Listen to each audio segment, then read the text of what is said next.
اور پھر آگے مانگا بجعل ثأرنا علی من ظلم، یعنی یہ جو ہم نے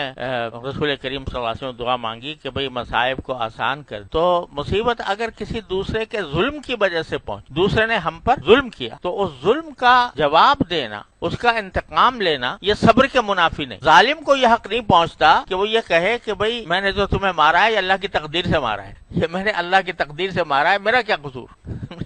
تو یعنی اب ظالم یہ کہنے لگے کہ بھئی جب آپ تقدیر پر اتنا یقین رکھتے ہو تو میں اگر میں نے جو مارا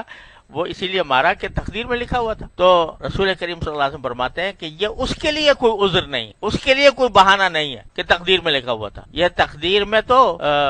بے شک لکھا تھا، لیکن ساتھ میں یہ بھی لکھا تھا تقدیر میں کہ یہ ظالم ہے تو ظالم کے ظلم کا اس کو بدلہ ملے گا، یہ بھی تقدیر میں لکھا تھا۔ لہذا وجعل ثأرنا علی من ظلم، جو ہمیں مصیبت ہمیں پر ظلم کرے اس کا ہم سے اس کا بدلہ بھی لیجئے، ہم وجعل ثأرنا علی من ظلمنا، ہمارا بدلہ ہو اس پر جو کہ ہم سے ظلم کرے۔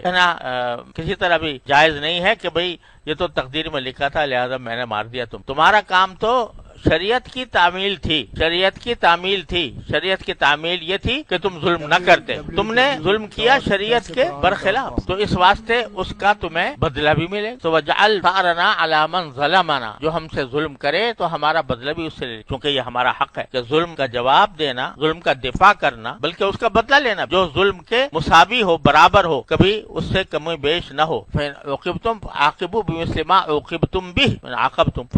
تو اگر تمہیں کوئی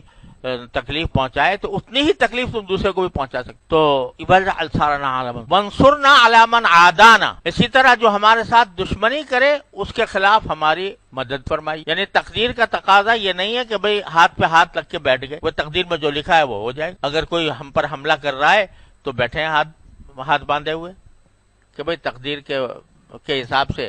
جو کچھ ہونا ہے وہ ہو جائے، نہیں، بلکہ جب کوئی دشمنی کرے تو تمہارا کام یہ ہے کہ تم اس کا دفاع کرو اور اللہ تعالیٰ سے مانگو وانصرنا علی من عادانا۔ توکل یہ نہیں ہے، نہ تقدیر پر ایمان کا تقاضا یہ ہے کہ آدمی ہاتھ پاؤں ڈال کر بیٹھ جائے، تقدیر کا تقاضا یہ ہے کہ وہ یعنی شریعت کے مطابق جو کام ہے وہ کرتا رہے، ظاہری اسباب کو اختیار کرے، لیکن یہ سمجھے کہ ظاہری اسباب اپنے طور پر خود مؤثر نہیں ہیں جب تک کہ اللہ جل جلالہ کی طرف سے تاثیر نہ ہو۔ اس لیے وانصرنا علی من عادانا،